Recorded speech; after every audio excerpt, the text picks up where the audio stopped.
नमस्कार बच्चों, स्वागत है अपने इस YouTube चैनल रूपचंद टिच की जीएस गुरु में। बच्चों, आज हम जो है समाजशास्त्र का बहुविकल्पी प्रश्न लेके आए हैं। ये पार्ट 2 रहेगा फ्रेंड्स। इसके पहले हम पार्ट 1 पढ़ाए हैं।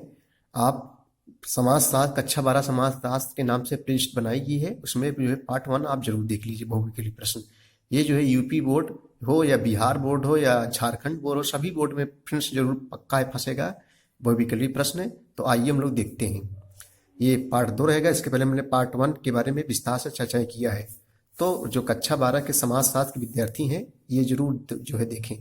पहला क्वेश्चन बच्चों कि नक्सली आंदोलन कहाँ से प्रारंभ हुआ। सबसे पहले 4 ऑप्शन आपके सामने दिया है। पश्चिम बंगाल की, झारखंड, गुजरात की, सिक्किम। तो नक्सली जहाँ नक्सल एरिया होता है, तो नक्सली आंदोलन सबसे पहले कहाँ से प्रारंभ हुआ। तो सबसे पहले जो है नक्सली आंदोलन बच्चों जो है ये पश्चिम बंगाल से जो है शुरू हुआ। कहाँ से फ्रेंड्स से जो है पश्चिम बंगाल से। तो इसका सही जवाब क्या हो जाएगा। दूसरा क्वेश्चन देखेंगे हम लोग। सामाजिक आंदोलन में सहभागिता का उपयोगितावादी सिद्धांत किस विद्वान ने प्रतिपादित किया है। तो सामाजिक आंदोलन में सहभागिता का उपयोगितावादी सिद्धांत किस विद्वान ने प्रतिपादित किया है। तो इसमें 4 ऑप्शन दिए गए। रजनी कोठारी, घनश्याम शाह, मुनकर ओल्सन। तो इसका सही जवाब हो जाएगा मुनकर ओल्सन हो जाएगा बच्चों।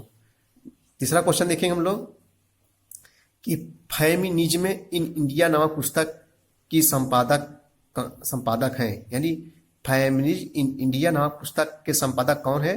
तो मैत्री चौधरी हैं। कौन है फ्रेंड्स जो है मैत्री चौधरी हैं। अगला क्वेश्चन देखेंगे हम लोग कि चिपको आंदोलन किस राज्य से संबंधित है। यानी चिपको आंदोलन ये जो है किस राज्य से संबंधित है फ्रेंड्स। ये जो है उत्तराखंड से संबंधित है। किस राज्य से। उत्तराखंड। ये चिपको आंदोलन क्या है। ये जो पेड़ की कटाई होती थी इसी को रोकने के लिए चिपको आंदोलन चलाया गया था। तो चिपको आंदोलन किस राज्य से संबंधित है। उत्तराखंड से संबंधित है। अगला क्वेश्चन देखेंगे हम लोग कि सर्वप्रथम मजदूर संघ की स्थापना किसने की थी। तो सर्वप्रथम मजदूर संघ की स्थापना जो है बीपी वाडिया ने की थी। किसने की थी। बीपी वाडिया। अगला क्वेश्चन है कि नील की खेती के विरुद्ध कौन सा सत्याग्रह किया गया था। तो नील की खेती के विरुद्ध कौन सा सत्याग्रह किया गया था। चंपारण सत्याग्रह। अगला क्वेश्चन है कि बारदोली सत्याग्रह का संबंध किस राज्य से है। तो बारदोली, बा से बारदोली, बा से वल्लभ भाई, बा से बारदोली, बा से वल्लभ भाई। अगर पूछे कि बारदोली किस महान व्यक्ति से संबंधित है तो सरदार वल्लभ भाई पटेल संबंधित है। और ये जो बारदोली सत्याग्रह संबंध है ये जो है गुजरात से संबंधित है। किस राज्य से। गुजरात से। अगला क्वेश्चन है कि गुरिल्ला आंदोलन कब हुआ था। तो गुरिल्ला आंदोलन जो है 1968 ईस्वी में। कब हुआ था फ्रेंड्स। जो है 1968 ईस्वी में जो है गुरिल्ला आंदोलन हुआ था। नेक्स्ट है कि मुंडा विद्रोह कहाँ पर हुआ। तो मुंडा विद्रोह जो है ये झारखंड में हुआ। कहाँ हुआ। झारखंड में। मुंडा विद्रोह कहाँ पर हुआ। झारखंड में। अगला क्वेश्चन है कि नर्मदा बचाओ आंदोलन से किसका नाम जुड़ा हुआ है। तो फ्रेंड्स नर्मदा बचाओ आंदोलन से जो है मेघा पाटेकर का जो है नाम जुड़ा हुआ। अगला क्वेश्चन देखेंगे कि हो गया है नर्मदा बचाओ आंदोलन से संबंध किसका जुड़ा हुआ है। मेघा पाटेकर। अगला क्वेश्चन बच्चों कि भारत सरकार ने उदारीकरण नीति को कब अपनाया। यानी भारत सरकार ने जो है उदारीकरण की नीति को कब अपनाया। तो ये जो है फ्रेंड्स 1990 के दशक में अपनाया। कब 1990 के दशक में। चलो बच्चों अगला क्वेश्चन हम लोग देखते हैं। भारत सरकार का कार्यक्रम जो रोजगार एवं स्वरोजगार को संभव बनाने का नीतिगत प्रयास है वो क्या है। भारत सरकार का कार्यक्रम देखो ऑप्शन आपके सामने है। 4 option. Stand up India, make in India, का दोनों, इनमें से कोई नहीं। तो भारत सरकार का कार्यक्रम जो रोजगार एवं रोजगार को संभव बनाने का नीतिगत प्रयास है वो है स्टैंड अप इंडिया और मेक इन इंडिया। तो ये दोनों हो जाएगा सही।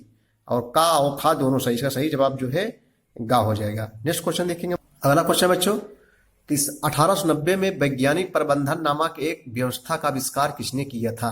बताइए जल्दी से। सन 1890 में वैज्ञानिक प्रबंधन जो है।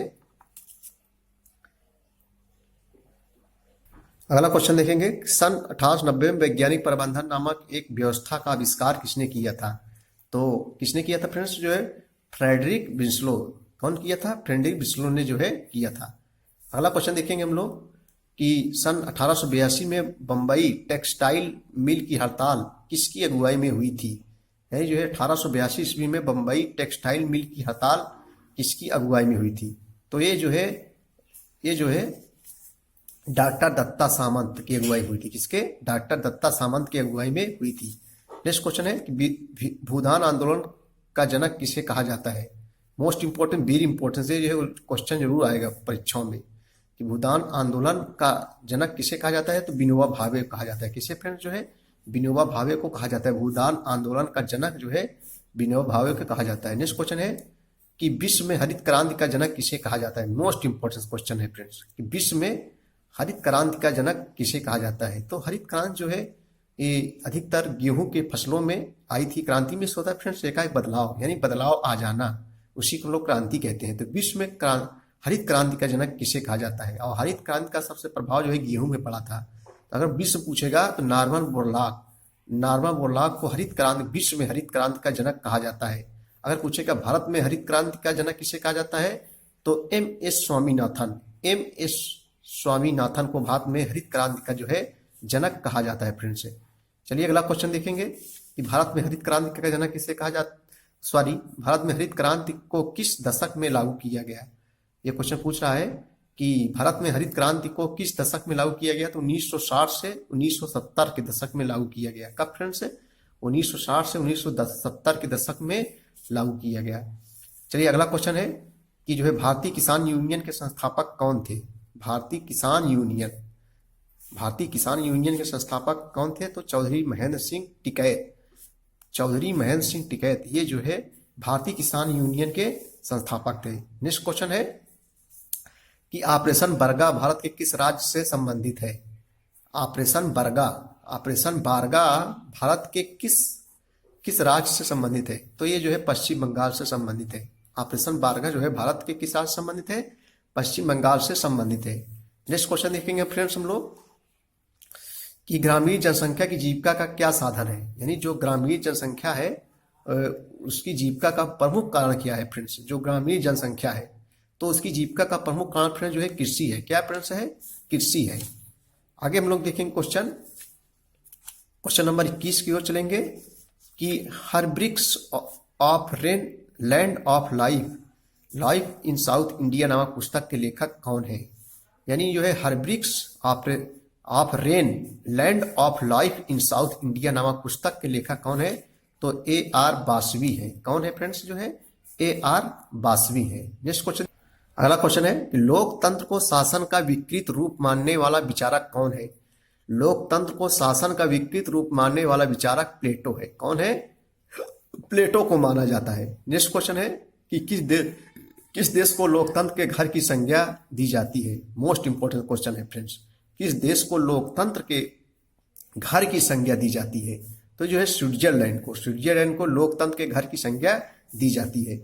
चलिए अगला क्वेश्चन लोग देखते हैं कि मॉडर्न डेमोक्रेसी नामक ग्रंथ के रचयिता कौन है? अगला बहुविकल्पी प्रश्न है जो समाजशास्त्र का, उसको देखेंगे हम लोग कि मॉडर्न डेमोक्रेसी नामक ग्रंथ के रचयिता कौन है?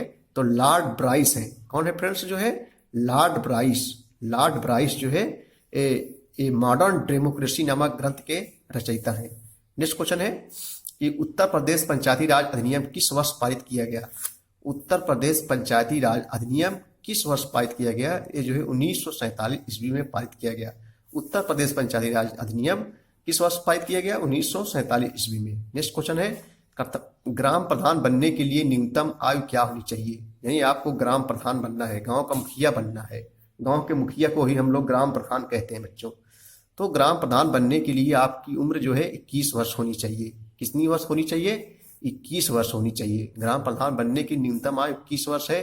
और प्रधान जी का चुनाव जो है प्रत्यक्ष रूप से होता है कि अप्रत्यक्ष है?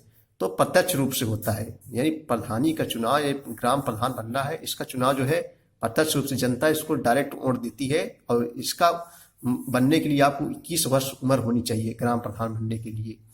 नेक्स्ट क्वेश्चन है कि ग्राम पंचायतों में महिलाओं के लिए आरक्षित स्थान कितना है? यानी जो है ग्राम पंचायतों में महिलाओं के लिए कितने पद आरक्षित हैं? तो 33%।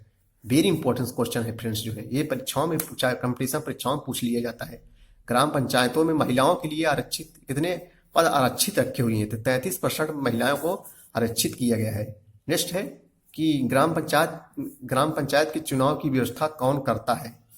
तो ग्राम पंचायत की जो चुनाव की व्यवस्था जो है ये राज्य चुनाव आयोग करता है। कौन करता है? राज्य चुनाव आयोग। ग्राम पंचायत के चुनाव की व्यवस्था जो है कौन करता है फ्रेंड्स? जो है राज्य चुनाव आयोग करता है। अगला क्वेश्चन देखेंगे हम लोग, ग्राम सभा के अधिकारी को क्या कहते हैं।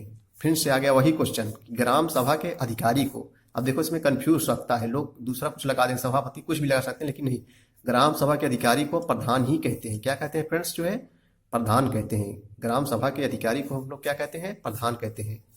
नेक्स्ट क्वेश्चन है कि ग्राम पंचायत का अध्यक्ष कौन होता है। अगला क्वेश्चन है कि ग्राम पंचायत का अध्यक्ष कौन होता है। फिर से क्वेश्चन, तो जो है चाहे अध्यक्ष पूछे और चाहे अधिकारी, ग्राम पंचायत जो अध्यक्ष होता है वो प्रधान होता है, प्रधान ही होता है ग्राम पंचायत का अध्यक्ष। अगला क्वेश्चन है, लास्ट क्वेश्चन हम लोग 31 क्वेश्चन अगले भी वीडियो में लेके आए थे, इसमें वीडियो में भी जो है लेके आए हैं 31 क्वेश्चन। भारत में पंचायत राज व्यवस्था की कौन सी व्यवस्था लागू की गई है। भारत में पंचायत राज व्यवस्था की कौन सी व्यवस्था, त्रिस्तरीय व्यवस्था फ्रेंड्स जो है लाई गई है। मोस्ट इंपॉर्टेंट क्वेश्चन हो सकता है कि भारत में पंचायत राज व्यवस्था की कौन सी व्यवस्था लागू की गई, एक स्तरीय कि द्विस्तरीय कि त्रिस्तरीय।